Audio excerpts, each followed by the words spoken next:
All right, so Algebra 2, lesson 80. We're talking about direct variation and inverse variation. If we say that A varies directly as B, what we've learned in the past is to do it like this. A varies directly as B. That's a K. And so to solve these problems, if we're told that an A of 50 goes with a B of 5, what we can do then is we can set it up as, we can plug in a 50 for A, 5 for B, and solve for K, which in this case is 10, I think. Yeah, 10. And then the question says, what is the value of A? So what is A when B is 7? So we plug in 7 for B. Now we know what K is. We can plug in that, and now we can answer the question to say that A is 70.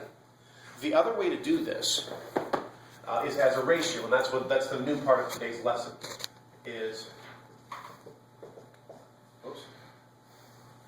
We have A1 and A2. If it varies directly as B, that means the ratio of our first A to our second A is equal to the ratio of our first B to our second B. So all we have to do is say, okay, to call this scenario number 1, that A is 50 and B is 5. So I plug in a 50 for A1 and a 5 for B1. And then the question is, what about when B is 7? So in scenario number 2, blues are 7, or A is 7, and then what is A2? So all we have. Personally, I like this method better because I write down one equation, I plug things into that one equation, and then I solve for what I'm looking for. Mm-hmm. So the old scenario number 1, we have 50. A is 50, B is 5, and then when B is 7, what's A? And so I just plug in the 3 things that I know, and I solve for the other one. I'm going to cross multiply 5 times A2 equals 50 times 7. It's 350. Divide both sides by 5. And A is 70. Wow. Which puts us in the same place as before. That's beautiful. Yeah. Let's do an example problem. If we're told that cost varies directly as the number purchased, the old way of doing that would be cost varies directly as number purchased, and we would plug in our scenario number 1 numbers. 12 purchased for $78. If our cost is $78, the number purchased is 12. Let's see. So let's say for a C1 of 78, we get an N1 of 12. So what's K? I can't see. Oh, sorry. Oh, okay. So K would be 78 divided by 12. Let me math. 78 divided by 12. 6.5. Okay. 6.5, which as a fraction would be? Second power of 89 times 2.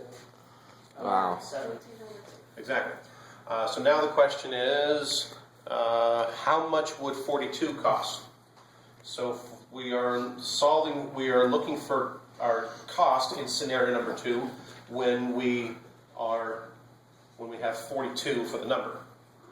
All right, so same equation here. We want to know what the cost is when 42 is the number purchased, and we have K as 1302. Wait, why is cost squared? It's not squared. This Oh. is C2. Oh, okay. This is a subscript. Oh, okay. So it's a C2, or Okay. C sub 2. And multiply this out. Half of 42 is 21. 21 times 13. Someone with a calculator? No, what? Calculadora. I can't see. Do 13 times... 13 times 21. 273. Boop, bop, beep. All right. And it's a word problem. This one talked about cost, which was in dollars, and so that's our answer there. Mm-hmm. Same problem worked the new way. Cost varies directly as the number purchased, so our relationship is C1 over C2 equals N1 over N2. Oh, wow. So our scenario number 1 is that cost of 78 goes with number of 12, so 78 goes with 12. Oh, right. Forgot we had international. 7. There we go. And so then if we plug in 42 for the number purchased, what's our cost? Cross multiply. We get 12 C2 equals 42 times 78. Someone with a calculator?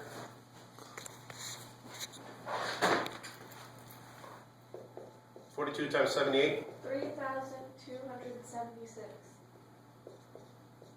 All right, then divide that by 12. 273. Hey, what do you know? We got the same answer. Wow. That's some fat stacks. That's one word for it. All right, now, inverse variation. Purple. Red. Green. All right, so if we do inverse variation, and the old way of doing it, we can say that A varies inversely as B. That means we do K over B. Varies directly is A equals K times B. Varies inversely, A equals K divided by B. So we have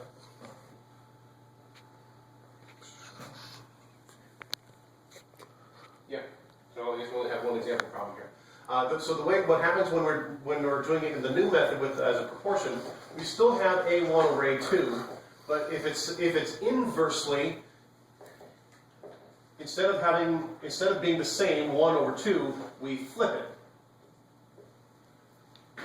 So this would be saying that A varies inversely as B. Now, they threw you a little bit of a curveball with the example. They say blues vary inversely as yellows squared. Okay. Should we do it the old way first? Yes, Mr. Green. Yes. Yes, Okay. Mr. All right, so Graydon. blues vary. So it's going to start. Oh no, that's the new way. Blues vary inversely, so K over yellows squared. That's a Y. Alright, so our scenario number 1 is we have 100 blues that go with 2 yellows. So we plug in our blues, K over yellows squared. And so what's K? 50. What? Let's see, 200. 2 squared is 4. 400. And so if we multiply both sides by 4, K is going to equal 400. And then it says, how many blues? So we are looking for how many blues go with 10 yellows. Alright, so we are wondering how many...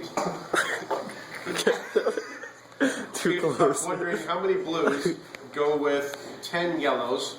It's K over Y squared. We figured out K, so we can plug in the 400. And remember that it's Y squared, so we have to square the yellows. So 10 squared is 100.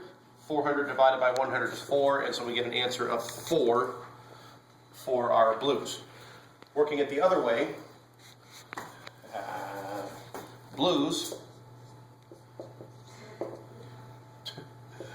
I hope people watching this don't get seasick easily. All right, so blues vary inversely as yellow, so we got to put Y1 down here and Y2 up here squared. Oh. Now the book just does this. To me, that's confusing. Yes. So I like to put this in parentheses like this. Oh, You wow. don't have to, but it makes it easier to keep track of what's going on. All right. So here's what we have set up. In scenario number 1, blues and yellows, we've got 100 blues and 2 yellows.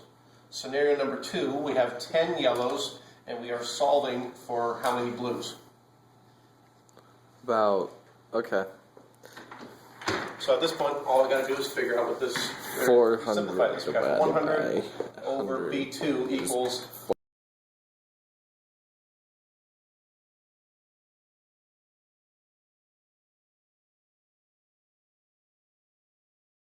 16. Yeah, but 4 divided by 100. Well, if 100 5. if 100 divided by b equals 100 divided by 4, what do you think b equals? 4. But b squared. But it's b squared. No, Oh, it's no, not b no. squared, Never it's mind. B2. Never mind. Never mind. It's 4. Yep. The answer's So 4. if I wanted to write this out, I could do this. I could write this, and that would be 100 times b2 equals 100 times 4, which is 400. Then I could divide both sides by 100. Cancel, cancel, and I end up in the same place. b2 equals 4, which is the same answer we got the other way. Wow. Pretty exciting stuff.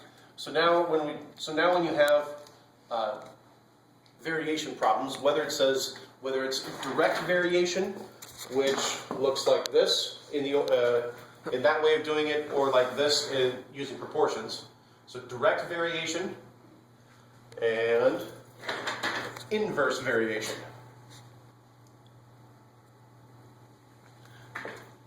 That's all you gotta do. Have a schmathy day.